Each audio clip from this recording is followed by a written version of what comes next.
ಕರ್ಮ ನಿವಾರಣೆಯ ಬಗ್ಗೆನೇ ತಿಳಿಸ್ಕೊಡ್ತಿದ್ದೇನೆ. ಕರ್ಮ ಕಳೆಯೋದಕ್ಕೆ ಅನೇಕ ವಿಧಗಳಿದ್ದಾವೆ. ನಮ್ಮ ಸನಾತನ ಧರ್ಮದ ಪ್ರಕಾರ, ವೇದ ಉಪನಿಷತ್ತುಗಳ ಪ್ರಕಾರ ತುಂಬ ಇದೆ. ಅದರಲ್ಲಿ ಒಂದು, ಇದು ಸ್ವಾರ್ಥ ಅಂತಂದ್ರೂ ಪರವಾಗಿಲ್ಲ, ನಾನು ಹೇಳಲೇಬೇಕು.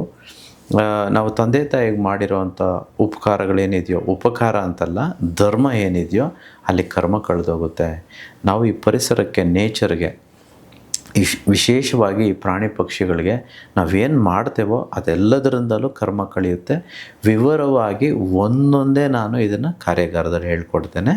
ಕರ್ಮ ಖಂಡಿತವಾಗಿಯೂ ಕಳ್ಕೊಳ್ಬೋದು. ವಿಶೇಷವಾಗಿ ಸಂಚಿತ ಕರ್ಮ ಅಂತಂದರೆ ನಾವು ಮಾಡಿರೋ ಹಿಂದಿನ ಜನ್ಮದಲ್ಲಿ ಮಾಡಿರೋ ಕರ್ಮಗಳು, ಈ ದೋಷಗಳು. ಸ್ತ್ರೀ ದೋಷ ತುಂಬ ಕೆಟ್ಟ ದೋಷ ಅದು. ಹಾಗೇ ಪಿತೃದೋಷ, ಸರ್ಪದೋಷ, ಇವೆಲ್ಲ ಅನೇಕ ದೋಷಗಳಿರುತ್ತೆ. ಆ ದೋಷಗಳಿದ್ದಾಗ ಕೈಗೆ ಬಂದಿದ್ದು ಬಾಯಿಗೆ ಬಂದಿಲ್ಲ ಅಂತ ಹೇಳ್ತಾರೆ ನೋಡಿ, ಆ ರೀತಿ ಆಗಿಬಿಡುತ್ತೆ. ಹಾಗಾಗಿ ಇದನ್ನೆಲ್ಲ ಕಳ್ಕೊಳ್ಳೋ ಮಾರ್ಗಗಳು ನಾನು ಕ್ಲಾಸಲ್ಲಿ ಹೇಳ್ಕೊಡ್ತೇನೆ.